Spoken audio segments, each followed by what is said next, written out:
All right. Hello. This is Greenhorn Rebellion Show. I'm Gregor Hurden II. Today I am here with Anthony Clark, who is running for Congress in Illinois' 7th District. And um, yeah. Thank you for being on today. Let me go ahead and go in with the questions. So Thank you where for did you having grow up from? Where did you grow up? And could you tell me a little bit about your childhood? Yeah, definitely. I'm actually, if you can tell by the mood lighting, I'm actually at my parents' house right now, stopping by, had to do some things to help them out. They're both retired. But again, thank you for having me on. I appreciate it. So I grew up, I was originally born on the south side of Chicago, Morgan Park area. Ryan and Blanche Clark, still together to this date, over 35 years in love and empowered. So I love my parents to death. They're my best friends to this day. So what they did was, I think it's that classic American story of two individuals that were not born with a lot of means. My grandparents on both sides, worked extremely hard, of course, to scaffold in a sense opportunity to provide my parents with greater opportunity. But yet and still, of course, they were denied a lot of access. My parents were alive when segregation and Jim Crow were extremely pervasive issues, and again, they still continue to be to a certain extent. So they worked extremely hard to again provide me with greater opportunity than they had. So they scraped together their money, moved ourselves, our family, to Oak Park, Illinois, when I was 5 years of age. And from there, we've been around Oak Park within the 7th Congressional District ever since. I spent 6 years active duty in the military after briefly moving to Atlanta. Getting into a little trouble, being a rebellious youth, a young black man trying to find his place in America. So ended up having to serve in the military for 6 years active duty. I was shot in 2007, so that led to my medical discharge due to a disability, honorably, and moved back to the 7th, and been back in the 7th ever since. Working as a teacher. I've taught 2 years alternative school in the Austin community, 1 year charter school in the Humboldt Park community. I taught CPS in Kenwood in the Hyde Park community, where the Obama family is from, and now I'm currently teaching back in Oak Park, Oak Park Workforce High School. So I've been teaching for going on about 11 years as a special education high school teacher. All right, that's cool. So, what made you want to run for Congress? That's a wonderful question, and I thank you for asking.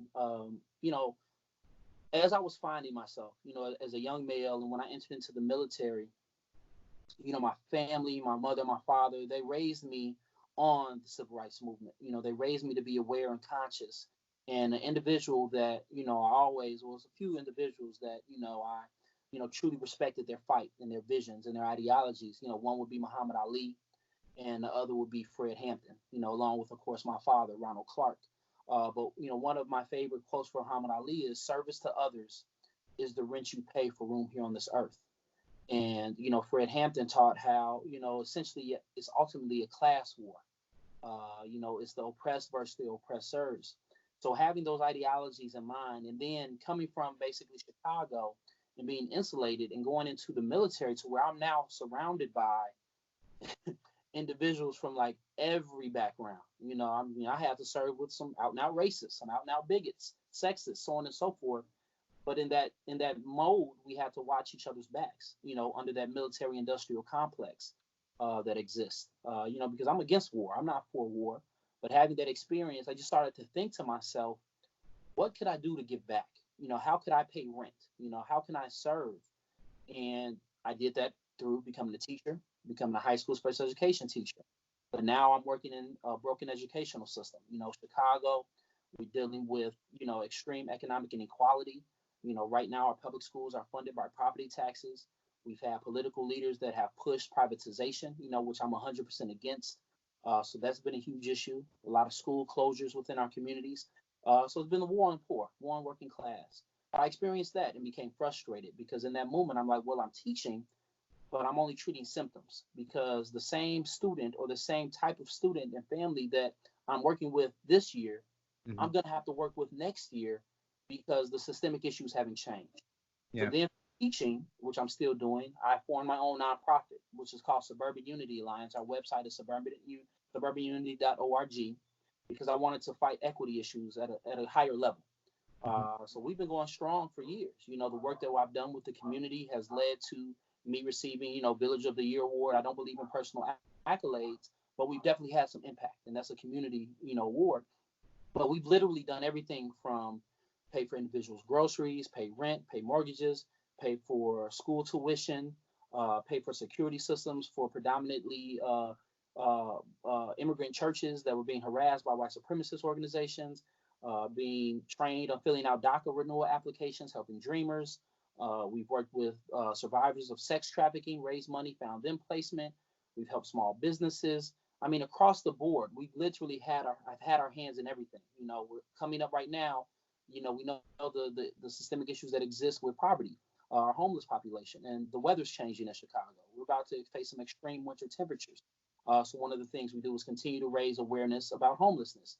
We purchase heating pads, the hot hands and the hot feet, and go to warming centers and hand those out to our homeless populations to support them.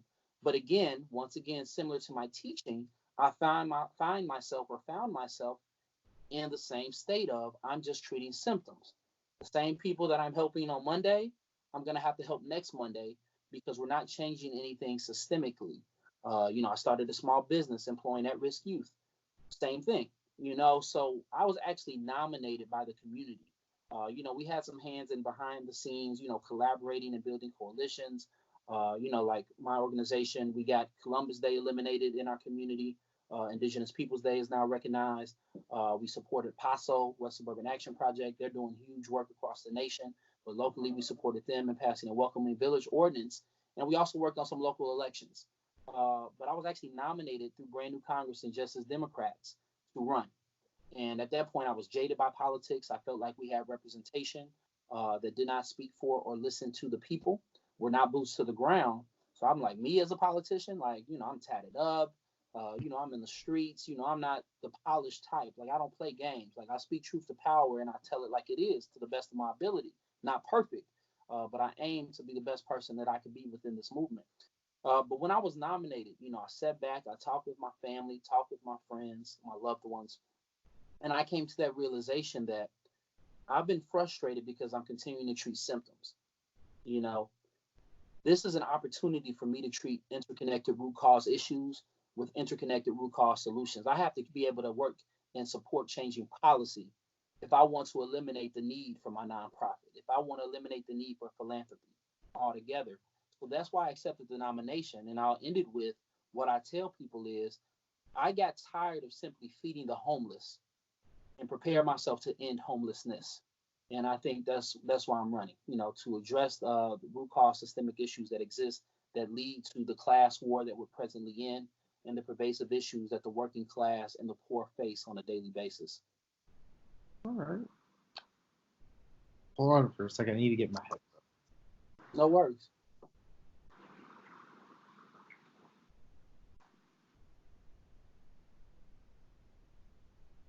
Can you hear me okay? I can, yeah. Awesome.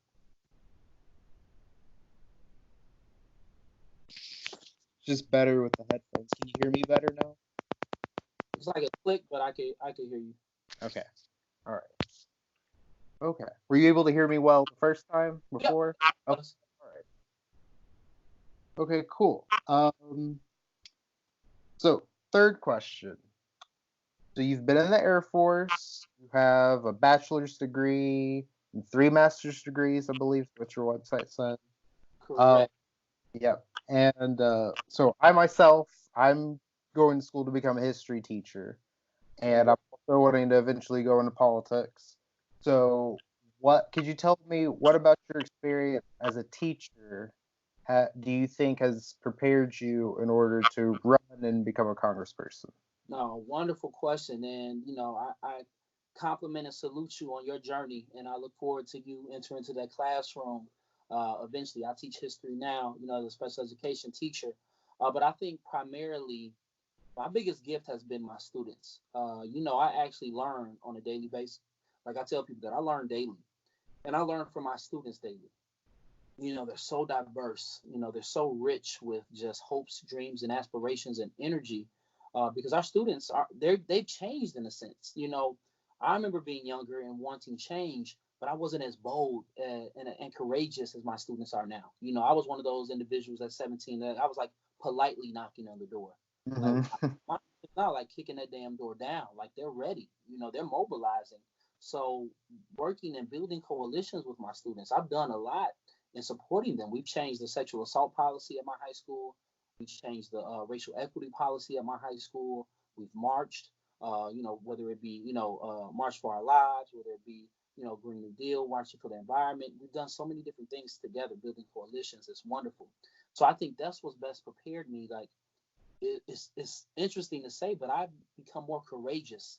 I've become bolder basically because of my students, because of their boldness, because of their courage. They've given me greater heart and a greater voice to help them. So that's one thing. And again, just Oak Park is a diverse community, but it's not necessarily inclusionary. So similar to being in the military, I've had to, like, it's not an option because it's your job, but I want to, of course. But you build relationships with so many diverse families and individuals, and you just see the nuance of, again, of a capitalist society that by design I feel is not structured for the average working class family or individual to succeed.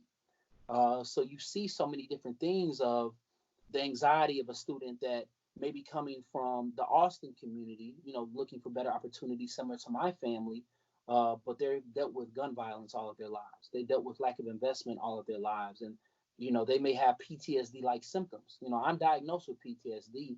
And it's so interesting that I see similar symptoms and manifestations in the students that I teach. And they haven't been to war, they haven't been in the military, but everyday life has led to these issues that exist. So me being able to speak my truth in my mental health walk, because I attend therapy sessions, I have a legal cannabis medical card. So I talk with my students about these things. And then you also have the students who face anxiety and extreme pressure because again they want to do well, they want to succeed, they want to grasp that opportunity, and they feel if they don't get A's on everything, or if they don't have a 4.0 GPA, if they're not in all AP classes, they're going to fail. Not to mention that our educational model, I feel is broken. Like we're not truly preparing our students to succeed. We're not heavily invested in trade programs. We're feeding many of our students into these predatory post-secondary institutions. So then you get through high school, okay, you have your major, but now you've surmounted so much debt. How can you truly follow your dreams when Sally Mae want her money like ASAP? Right Mm-hmm. when you graduate, they damn near calling you like, "Hey, bruh, Yeah. whatever month." So we're placing our students at disadvantages. So just having that experience, and I'll end it here. One thing I talk about that's interesting is what I call generational capital, whether it be socially or economically. Like so many people tell individuals like myself, "Oh, reparations, get over slavery, get over this." It has systemic, everlasting impact. And to see the amount of families that have built their wealth generationally, old money, they might not even necessarily make a lot of money, but because they have old money, because they have property, because they have certain experience, they're better able to help and prepare their next generation to succeed. And then you Mm-hmm. have families who love their child just the same, want just the amount of success that any other family does, but because they lack economic and social generational wealth, they don't have property that's been passed down. They don't have life insurance policies that have been passed down. You see that impact. And even the nuance of you have a family member, if you have a family that wants their child to go to college, but they've never been to college. So you're essentially learning with your child. That's Mm-hmm. at an advantage, right? So just all those different things, have just provided me with better perspective, better insight, and I truly believe has prepared me, to be a better representative of our community. I've lost now 12 students to gun violence. Most recently, Michael Reese, who was shot in his chest and died. I wear Elijah Sims on my wrist, Justice for Elijah. He was murdered the day before his 17th birthday in 2016. So this is real to me. This is not politics. This is personal. So we're fighting. All right. Um, so I read on your campaign site that you helped start a hip hop club and created a hip hop curriculum at the school. Could you tell me a little bit about that? Ah, you did your research. I like this. Yeah. Okay. Feeling you dug deep. So for me, hip hop is not a genre of music. Hip hop is a culture. When you look at New York, you're looking at Queens, the Bronx, black and brown communities in the struggle that many of us experience and face. You can't read about the struggle. You got to experience it. That's where hip hop developed from, that struggle. So it's essentially a culture. It's a way of life. It's a way that many of us who are often voiceless and no one listens to has found a voice and has found ears to speak to the ills of society, to speak and call for change and revolution. Whether you talk about, Public Enemy or NWA, Tupac, the list goes on and on throughout history. We found ourselves within hip hop. So for myself, going back to the high school that I'm presently at, studies show that students tend to do better academically when they're involved socially, when they have extracurricular activities. And I think disproportionately, too often, our black and brown students primarily are left out. If it's not sports and athletics, there's really nothing else for them to really engage in. And not all Yeah. individuals are going to be athletes.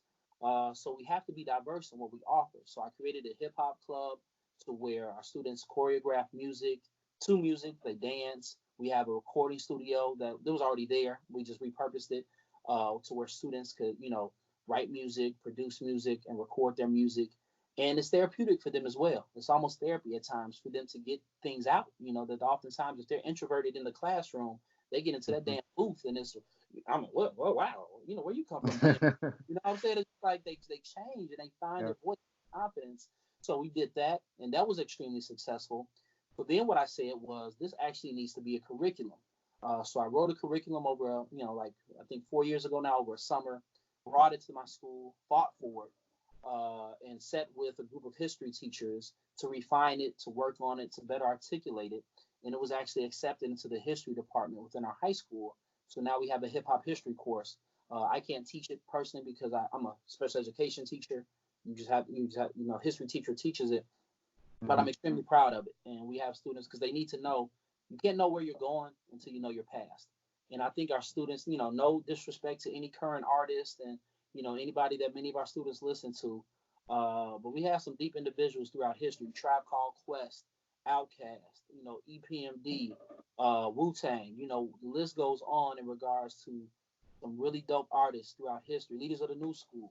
So that it's just they got to learn their history and learn the role that hip hop has played in getting us to the point that we're at now, and hopefully the future role that it will play because we still have a ways to go uh, Mhm.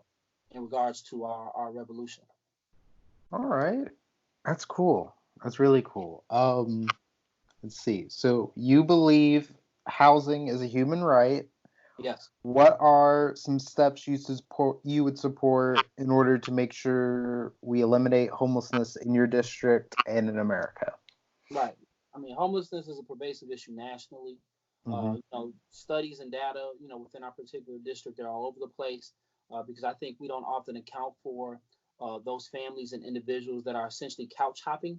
Yeah. They fall into the data because essentially they're in a home, but their homelessness, they don't have security. Yeah. So it's a huge issue. We're talking like 80,000 and up of individuals within, the Chicagoland area that experience some level of homelessness yearly. And nationally, it expands even further. So one thing that I'm definitely for is being extremely bold. I love, the homes guarantee. I'm definitely supporting the homes guarantee that's been put out there as a platform that's, being further articulated. So we've signed on to that. We're supporting that, and definitely Bernie Sanders and Congresswoman Alexandria Ocasio-Cortez, the Green New Deal with the housing component. I mean that's huge because again the issues are interconnected. You Yeah. can't address homelessness without addressing joblessness. You can't address that without addressing how do we fund and bring resources to our most hit and underserved communities. So it's all interconnected. So that's how I will play a role. We have some bold individuals already fighting in Congress. Myself would get behind it because I think we lack bold leadership currently within our district. Get Hmm. behind policies that are currently out there and utilize my platform to further educate constituents within our communities because I also think that the Democratic establishment has benefited from a lack of voter education. They don't Hmm. invest communities. They only come around when it's election season and they want to put a sign in somebody's yard Yeah. or church and have the pastor tell the voters who to vote for, the churchgoers who to vote for. We have to really get into our communities because the power of education will help lead to revolution. So that's the role I see. Fully supporting the homes guarantee, fully supporting the Green New Deal, fully supporting the federal jobs guarantee, fully supporting the end to the war on drugs, fully supporting legalization of cannabis with a focus on racial justice and reparations. All these issues are interconnected. We have to address food insecurity, agriculture. Look how hemp plays a role. Look how these negative subsidies that go to many farmers not to grow natural produce plays a role. Yeah, so again, just being an extremely bold fighter and getting behind these policies and fighting like hell to make them realized. All right. I really like your plan for higher education and trade schools and public education. So can you talk about some of the policies you support besides free college tuition and elaborate more about your plan to stop privatization of our education system? Yeah, no question. Again, I'm extremely bold. Like Congressman Alexandria Ocasio-Cortez stated, we're not going too far left. We're bringing the party home. But from my perspective as a teacher, I see how our educational system is broken. I see how we're not preparing our students for future success. I'm seeing how our colleges are preying on our students. Uh, Mm-hmm. Leads to just a lifetime of debt, a lifetime of not being able to follow your dreams, not being able to be a productive member of society and give back to society because we're the ones, the working class individuals, we're the ones who, promote a healthy economy. You know what I'm saying? So we're Yeah. needed, but oftentimes we're ignored for the top 1% in these big corporations. So not only do, of course, we have to have college for all, but I really, really fully believe that we need trade schools for all. We need to address and eliminate all current and future college debt that's being incurred. We need to do college debt forgiveness, and that needs to be retroactive. If we can forgive the banks, we could damn sure forgive the people. And I Hell truly yeah. believe that. So that's huge. We need to expand our trade programs and our trade schools because I believe those are industries that are undersupported, underfunded, and underrepresented with individuals getting into them. I think the Green New Deal, again, interconnected issue, Mm-hmm. interconnected solution. The Green New Deal, moving away from fossil fuels, moving to clean energy resources, addressing our infrastructure. It's going to create a lot of job opportunities. So we need to connect our schools with the Green New Deal, like we have Green New Deal housing. Green New Deal needs to be a component of employment as well. So directly connect our schools to these burgeoning industries that are growing. It's a huge, huge market that we could tap into, and because our coal industry is dying, our fossil fuel industry is dying. We have to address climate change. By addressing climate change, we can also create job opportunities. So that's just a few things that I believe are important. We look at our school funding models. Our Title I funding. Every school, every Students to Succeed Act. We really need to address the inequity in our high school funding models because right now property taxes fund our schools, and we all know, based upon redlining, based upon gentrification and other issues that exist, based upon racism and white supremacy and colonialism, we could go on and on. Yeah. So we have communities that are again are divested in. And you have someone like Rahm Emanuel, who was our former mayor. We have someone like Arnie Duncan, Mr. Privatization, who come in because it's about profit, it's not about people, and they Mm-hmm. prey on the need. Because I don't blame any family for choosing a charter school for their child, because each family is trying to find the best opportunity for their children. And right Mm-hmm. now, our public schools are not, they're not doing well. They're not funded. So I understand they're not to blame. Who are to blame are our decision makers, our politicians that are pushing privatization. So I honestly believe that we have to 100% ban the privatization of our educational system. We can't go halfway because even if you look at, it's called Aramark. Whoever watches this, you could Google Aramark, and actually a company that didn't pay taxes similar to Amazon, by the Mm-hmm. way. But they privatize our food resources within our high schools. They privatize our janitorial resources within our high schools, and it's been a huge issue in Chicago because in the Chicagoland area, because many of our students, I mean, they're getting substandard food, food with mold, food that's Mm-hmm. undercooked, it's creating health hazards and health issues. Schools have mold growing out of the walls, exposed lead pipes, so it's huge issues. And that's what happens when you privatize. They're always going to place profit first and look at how to price cut. They're not thinking about the health of our students. They're thinking about the health of their wallets and their bank account. So yeah, those are just a few things that I think are extremely important that we must address. And I think by doing so, we can truly create a healthy society. And in regards to school funding right now, I know there's states, they have the Robin Hood model, to where all property taxes come in, but then they're divvied up differently dependent upon Yeah. uh, the community that's in need, how much need is required. Because our current funding models, our calculations from a federal level that go to schools, sometimes the schools that don't even need the most help get the lion's share based upon the calculation process. So that's even inequitable. So we definitely have to address that situation as well. All right. So you're in favor of decriminalizing sex work. That's great. It should have been done a long time ago. Could you explain your position on why we should decriminalize sex work? Yeah, definitely. So again, I'm not a sex worker, but I'm someone who aims to be an ally in verb form. I don't believe allyship is a noun. You can't call yourself an ally. You have to earn it from someone who is directly oppressed, and that's what I'm looking to do. But in my experiences, I've dated sex workers in my life. I've had relationships with sex workers. I'm friends with sex workers. In my capacity as a teacher, as a hopeful leader in this community, I attend SWOP meetings. I'm endorsed by, organizations that are, full support of full decrim. We have to understand that, again, systemic interconnected issues. You cannot be for women's rights. You cannot be for workers' rights. You cannot be for trans rights. You cannot be for LGBTQIA plus rights overall. You cannot want to address homelessness, employment, without understanding how all that nuance interconnects into sex work. Many individuals enter into sex work for survival. They're trying to empower themselves. But again, many leaders often tie into morality and Hmm. say that, oh, if we decriminalize sex work, or they push for SESTA and FOSTA, which is Hmm. a huge negative Yeah. because they tie directly to sex trafficking. But if we fully decriminalize sex work, and I'm not talking about the Nordic model is extremely problematic because you're still criminalizing the buyers, the men, the women, and they who buy, and purchase from the sex worker services. Disability rights. There's many individuals with disabilities who cannot work normal 9 to 5 jobs who enter into sex work. So it's a form of empowerment.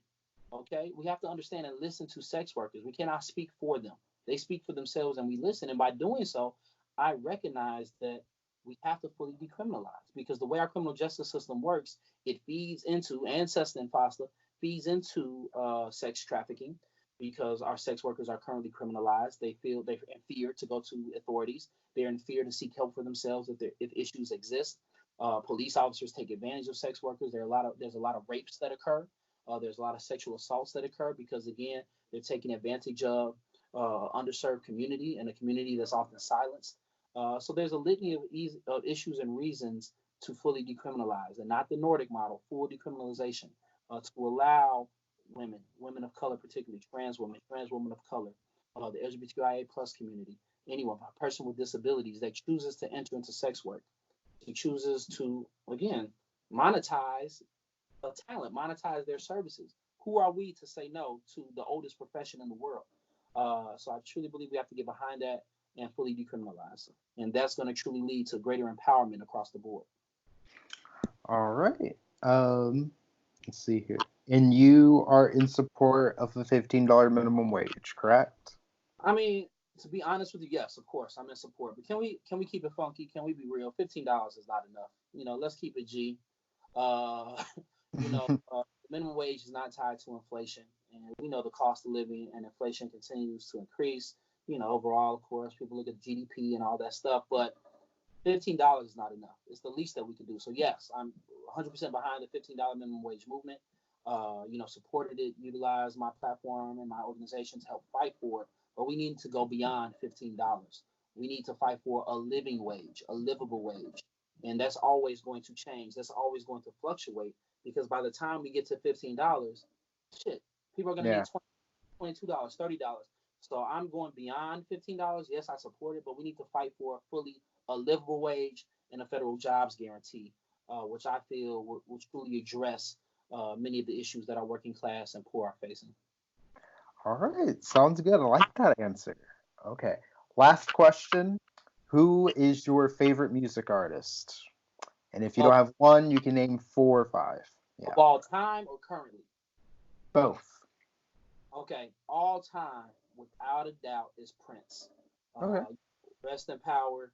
But I don't know how it happened essentially. But when I was a youth, my father, my mother, they exposed me to, of course, a lot of culture.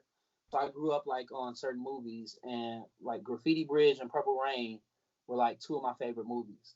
And I just thought Prince was extremely talented because he wrote his own music, he played his own instruments. I mean, he created wonderful works of art, and he also helped other artists within the Yeah. industry.